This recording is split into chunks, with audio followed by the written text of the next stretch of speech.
In 1969, Greggs was named director of the university's marching band. He was a perfectionist. He drilled his instrumentalists, drilled them. And then when they got out on the field, they had to be perfect, no mistakes. He brings focus, he brings energy, he brings enthusiasm, he brings a refined musical skill. There were years when the football team at Southern was not very much, and the band literally carried the show and attracted the crowd. The crowds kept coming. They've been known to put out instruments and dance the latest dance, whatever it is. And the audience goes wild. It goes wild with them. So it became more entertainment than what was it before? I guess it was used to generate school spirit. Some might find some of the band's moves a bit risque. Band members disagree. We're not trying to be provocative, but creative and trying to get the crowd at least what they want to see. Not too much as overdoing it. We don't want to underdo it also, but we want to keep it right there at the middle, right at the middle. The band grew from about 100 members in the mid-60s to 220 members under Greggs. He put the band on the world stage. The musicians were booked for 2 weeks at New York's Radio City Music Hall. They were held over for an additional 4 weeks. It made trips to several foreign countries. The Human Jukebox, as it has been nicknamed, also performed in the Rose Bowl Parade in Pasadena, California. To reach this level, students have to be dedicated. They have to work hard and learn a lot. I start with the instrument swing, I start with the Jaguar rock, and I also the shock absorbing system where you can march with the instrument and don't draw your lips where you can still get a good tone out of the instrument. And I think it's been very successful over these past 33 years. You just have to be physically fit. A lot of dedication. Getting up, jogging in the morning sometimes because we practice marching up and down the field daily, 8 to 5 sometimes, without even playing music, just marching up and down the field. Band practice usually takes place in the evening when the stadium parking lot is clear. The university perennially battles with the shortage of space. In the past, drills went on for hours, but Greg says he's learned to reduce practice time by plotting the intricate maneuvers on paper first. I know exactly how many steps they're going to make on that football field. If I'm going I know exactly how much time I use to make so many steps. I've just about gotten marching on the football field doing a show down to a science because I write everything down before I give it to the kids. So when we go out to practice, we only practice for an hour, and that ends that. But at the same time, I remember the time when we used to go out and practice all night. But no, we don't do that no more. That's 10 or 15 years ago.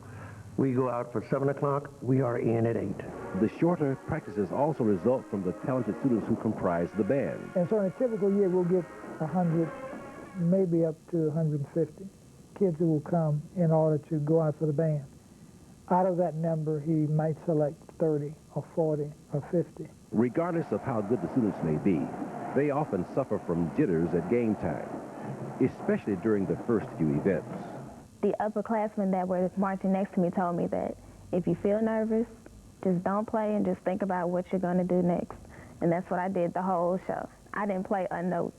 It used to be like every game I come up and I'd get very nervous when we get ready in the end zone to march out or on the sidelines. That's just when you start the little shake going.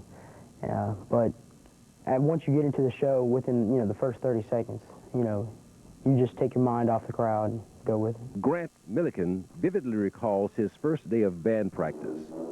He was running late, and Greggs was rehearsing a song with the group. He didn't even cut off the band, and they just stopped playing once I just showed up because, I just walked in the middle of rehearsal.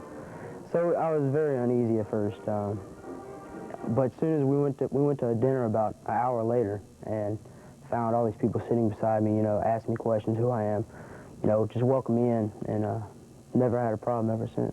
Grant is not the first white student to perform in the Southern Band. Timothy Sims set that precedent in 1990, but a decade later, there are still only a handful of white students in the band. Women disappeared from the band during the 1960s and didn't return until more than 2 decades later. Some observers believe Greggs shied away from recruiting women because of the rigorous training band members undergo. You don't just march these days, you know, 1, 2, 3, 4. You bring up your legs, you do this, and you twist your instruments, and you throw it. It's a lot of physical activity that is associated with playing in a band. Normally we march 160 steps per minute during the show, but there is a section in the show where we march 320 steps per minute. Despite the physical demands, then Southern University President Dolores Spikes insisted that females be admitted to the band in 1989. They remain few in number. I kind of felt out of place because out of the whole 99 class, I was the only female. But after a while, I kind of adjusted to it because everyone looked at me as the little sister. Everyone was real nice, and after a while, it became pretty easy. And then after that, more and more females have come into the band, because right now it's 5 of us. Alicia says all the women in the band keep up with the men and have no trouble doing so. The band travels to about 5 out-of-state games each year. Most of the trips are by bus. The rides often last from 4 to 8 hours.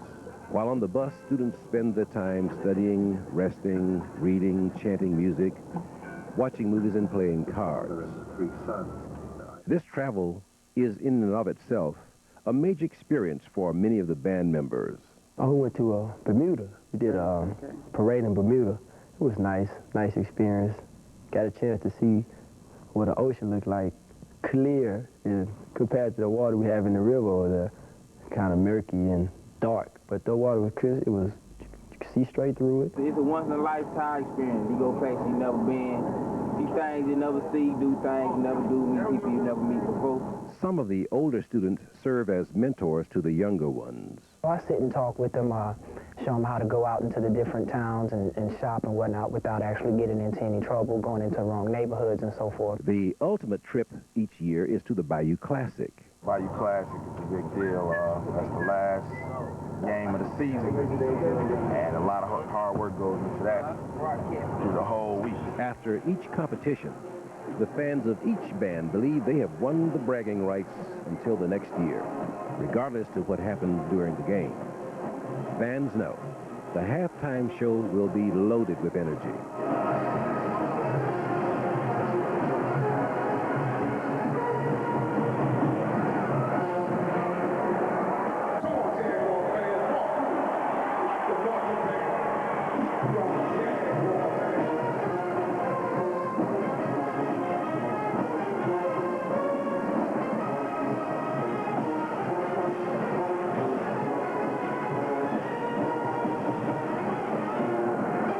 Much of that energy is displayed by Southern's dazzling dancing doll.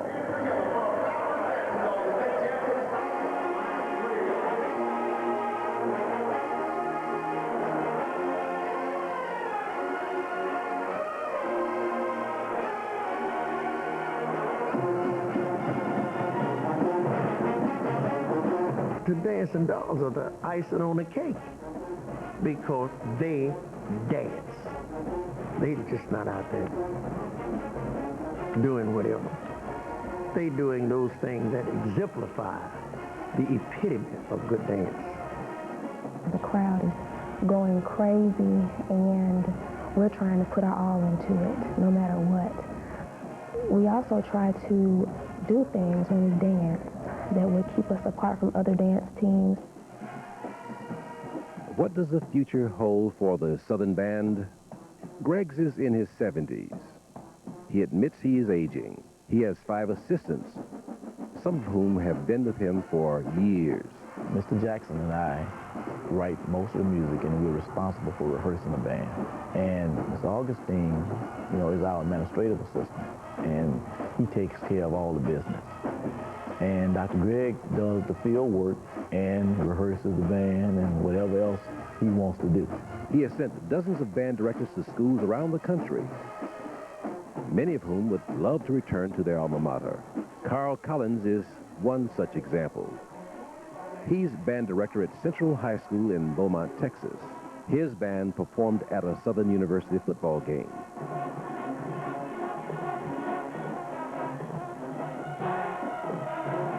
If you'd been there, you might have had difficulty distinguishing between his band and the Southern band. I graduated from Southern in '94, and being in the band, a lot of things that stay with you even when you go off and you develop your own thing. But a lot of times I still think about, the things that Dr. Greg has taught me about how to form formations. While most folks in Louisiana will always remember the Southern band for its performances on the field, band members themselves say they will remember their experiences for more important reasons. Reasons that would, no doubt, make the founders of Southern University proud. It taught me responsibility, and that you know, nothing comes easy in life. You always got to work hard for it. Loving Dr. Greg for all he's done for me, helping me out, keep me out of trouble, keep me in my books. He's just not a person that talks about music, but about how you act and how you dress every day and how people perceive you as a person and the things you need to do for that perception to be onto the positive side. I insist that they get their lesson. That's the most important thing when you get to college, because I want to give them something that will strengthen them in adult life. Teaching music is very easy. That's no problem, because I enjoy teaching. They enjoy learning. But I want to give them something that will carry over to adult life, that will strengthen them. And if I do this, I figure my band director and music teaching has not been in vain. Greggs has created a legacy at Southern that many feel will last for generations. He also has many protégés, so administrators promise that the future of the Southern Band will be even brighter and more dynamic than its past.